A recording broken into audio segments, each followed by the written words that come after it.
Janet Parnes. She's known as Lady J. Founder and principal of Historical Portrayals by Lady J, Janet Parnes has been delighting and educating audiences ages 7 to adult with historical character portrayals for more than 15 years. Please join me in a warm welcome to Lady J, Janet Parnes, in her portrayal of Deborah Sampson. I have a secret. Just such a big secret that I have told no one. But you look like trustworthy folk. If I tell you my secret, do you promise not to divulge it to anybody? For if they discover what I have done, my troubles will be terrible. Do you promise? All right then. Thank you. And I trust you. You can all see that I am a soldier in the Continental Army. What people do not know is that I am a woman. Shh! The year was 1782. The colonies were at war with England. Why were they at war with England? They wanted their independence. They wanted to form their own country. I wanted to help them do that. I thought the best way to achieve this would be for me to serve as a soldier. Of course. There was a problem, however. You see, women were not allowed to join the army. And so to achieve this dream of mine, I knew I would have to convince everybody that I was a man. And I did. My name is Deborah Sampson. I am the only woman known to have disguised herself as a man and serve in the Continental Army without getting caught. I fooled them all. Oh, I did not mean to make fools of them. Oh, no. I simply did that which I had to do, to burst the chains of womanhood, the chains that would relegate me to a life of cooking, cleaning, and raising children. Oh, that is admirable work to be certain, but I knew it was not for me, not at that time. And so I tossed aside the clothing of my sex and assumed those of a warrior. This is my story. I was born in 1760 in Plimpton, Massachusetts, near Plymouth. I had 5 brothers and sisters. We were desperately poor. One day, my father left the house. We thought he was going to find work. Instead, however, he left us. My mother was too poor and sickly to raise us, and so we were bound out. That means we were sent to live with family and friends. The War for Independence began. Bells tolled in steeples throughout the colonies. I wanted to do more than weave cloth and grow vegetables. I wanted to help. I wanted to help the colonies to become their own country, but what could I do? I was but 14 years old and a girl. So I thought, what can I do? Who is it that travels and also can help the colonies? What could I do? Well, of course, the soldier does both of those, but I cannot become a soldier, or can I? Wait. I am as tall as most men. I'm strong from working in the fields, and I'm hardworking. I would make a good soldier. I just need to convince everybody that I am a man. Sitting on a rock, I thought, what should I do? Again, the fight within me. The nay voice. Silly goose. Whoever thought you could impersonate a man? Who thought anyone would believe that you are a man? You are going the wrong way. You do what other women your age do. You find a young man, marry him, and raise a family. That is what you are supposed to do. The yay voice said, but this is your dream. This is a dream that is a good dream. It will serve you, and it will serve everybody. What are you going to do? Give up? So this time, I made myself a suit of men's clothes. I was able to buy the hat and the boots from the monies that I'd earned as a weaver. I practiced walking like a man. I practiced talking like a man. On March 20th, 1782, I walked in to a room in Bellingham, Massachusetts, a town in which nobody knew me. The Army officer was sitting. He said, "You wish to enlist?" I did not speak. He said, "Understand, General Washington requires that all men enlist for 3 years. You still want to enlist, son? He called me son. So I signed. I signed in and enlisted under the name Robert Shirtliff, a very common name. As I signed, I moved my fingers slowly and deliberately, looking neither to the left nor to the right. I put the pen down. I turned. I heard the screech as a chair dragged across the floor, a rustling of papers, and out of the corner of my eye, I saw the Army officer turn and start to walk away. I left the room noiselessly and then took a deep breath. I was a soldier. I was a soldier in the Continental Army. Now all I had to do was keep the secret. My vision of a soldier did not necessarily match the reality. I did not know I would be cold, hungry, and tired all the time.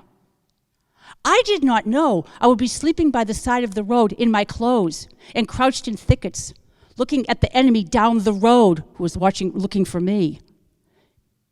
I suddenly became to realize the seriousness of the task I had undertaken.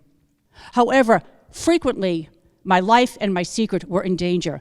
The situation that comes to mind most vividly is that of the situation in the cave. We were out scouting.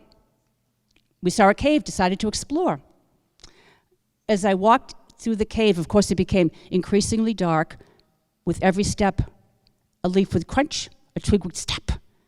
I would think to myself, am I walking into a trap?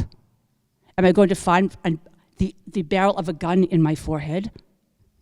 Then my foot hits something. Oh, 'tis a dead animal. No, 'tis a bag full of honey, cornmeal, and ham. Somebody must have left it here for the British, but we found it first. Come, food. The men came running. We filled our bags and pockets, anything we could, envisioning the feast ahead. But then from outside I heard in voices, the British, the regulars. If they come into this cave, we are trapped. My secret. So I dropped everything and galloped out of the cave. I took a leap onto my horse. The horse sliced through the wind. I was immersed in groans and thuds and screeches, and suddenly, the world blurred, and I fell off my horse. I felt something warm trickling down my leg into my boot and down the side of my face. I had been sliced in the forehead and shot in the thigh. A fellow soldier came by. He said, "Robert, I will take you to the hospital." No! I could not risk it. He took me anyway. I allowed the doctor to bandage my face, my forehead. I said nothing about the bullet. Legend has it, I dug that bullet out myself. On September 25th, 1783, the war came to an end with the Treaty of Paris. I was honorably discharged at Fort Knox. Again, I was free to do as I pleased, do whatever I wished, go wherever I pleased. But where would I go? What would I do? Still, as a woman, my options were few. I thought, well, perhaps I shall go home and live with my mother. No, I cannot do that. You see, by this time, word had spread that Robert Shirtliff was, in fact, Deborah Sampson. I understood my mother had heard and was shocked at my actions. So instead, I went to live with a cousin in Sharon. I became a weaver, figuring, of course, I would be a spinster. What man is ever going to marry a woman who has been a soldier? Benjamin Gannett did. We fell in love, and in 1785 we married. We had 3 children and took in 2 others. I wanted people to know the truth. The only way to ensure that was to tell the story myself. So I became the first woman to travel alone and speak. My first talk was at the Federal Street Theater in Boston, Massachusetts. I then traveled to Providence, Rhode Island, and throughout New York. I did not know if anybody would want to listen to me. After all, who am I? Turns out everybody wanted to hear my story. The rooms were packed. People were even willing to pay, so I was able to send some money home. But as you must know, travel by wagon and carriage is difficult. After a year, it was time for me to return to my family, which I did. And I spent the rest of my years with my family in Sharon, Massachusetts. I also spent the next 25 years of my life fighting for the monies that were due to me, but the back pay that was due to all of us soldiers once the war ended. Then there was a pension for soldiers. Around 1805, they set that up. For 4 years, I fought for that pension. It was for soldiers who were ill as a result of the war. I was, but instead of receiving the $8 a month, I only received the $5 a month because my injuries were not easily discernible. And then after the War of 1812, there was a pension fund set up for soldiers. For this, I had to enlist help from powerful people, Paul Revere and Congressman Eustis. Paul Revere described me as impoverished in the letter that he wrote. I had to go to the courthouse in Dedham to prove my diminished circumstances. And in the end, though, I did receive the monies that were due to me. I was not the first woman to receive a pension. I was, however, the first woman to receive a pension which my husband could collect upon my death. On April 29th, 1827, Deborah Sampson passed away in Sharon, Massachusetts. With a nod to International Women's Day, I would like to applaud you young women and you young men who have your dream to be part of the United States military. You will be our protectors.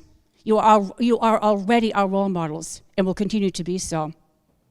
And as Jamie told some of you this morning, you are also our future. So I thank you.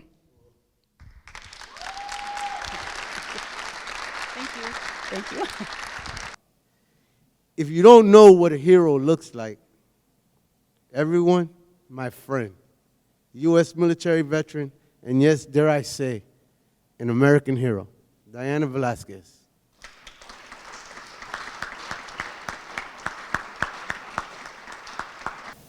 When I was asked to come here today, I didn't know what I would say.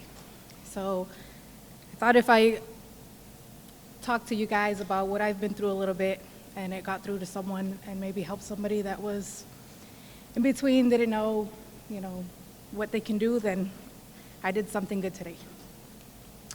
I was born here in Lawrence. I went to Lawrence High School as well, graduating class 2007. Woo.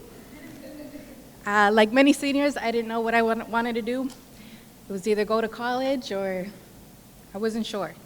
So I got a call from a recruiter, and he was talking to me about it, and I thought about it, and 17 years old, you don't know if that's a choice you want to make yet. But I did, and that turned into 7 years later. One of the best decisions I've ever made. Sure. But unfortunately, 2 deployments later, I did become injured, and that was the end of that chapter, so I decided that was enough for me, and I would move on to what I would do next. I came back home to Lawrence. I enrolled in NECO, started college, and I still didn't know what I wanted to do. It's like starting over. I like to help people, and I knew that, so I thought I'd go to be a registered nurse. I still explored different avenues. I tried for criminal justice. I thought I wanted to be maybe a police officer. Then I was given the opportunity to work at the fire department office. And after a year of being there, and I saw the camaraderie and how they work together, it reminded me a lot of the military and what I had been through. So I think this would be a good place for me. So I took the fireman's test, and I'm currently on the list. I still work at the fire department, but I'm currently a dispatcher. So I'm just waiting to see if next time they hire, to see if I can get on. That's pretty much it. So that brings us to today, and then I just wanted to leave you guys with a few things. I know a lot of you are still young in high school. Number 1, you can do anything you set your mind to. Your own mind is your limit. If you think you can't, you can't. So all you can do is try. Number 2, life is not perfect, and it's okay to change your plans. I've changed many times already, as you can see, from military to fire to possibly police. So it's okay. Things change. And then lastly, as cliche as it sounds, never give up. If you give up on yourself, nobody's going to do it for you. So with that.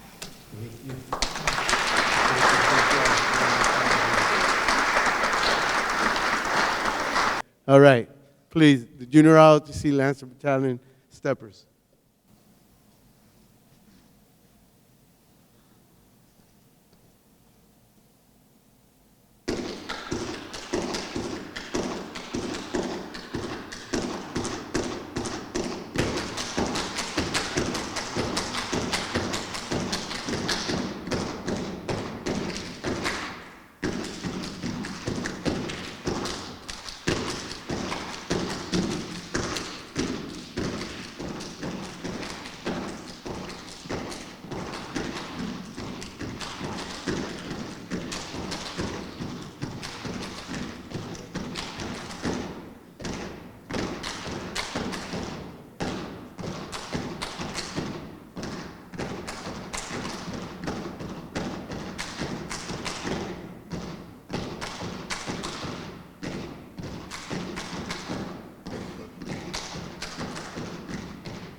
Again, God bless you all, and thank you for attending today.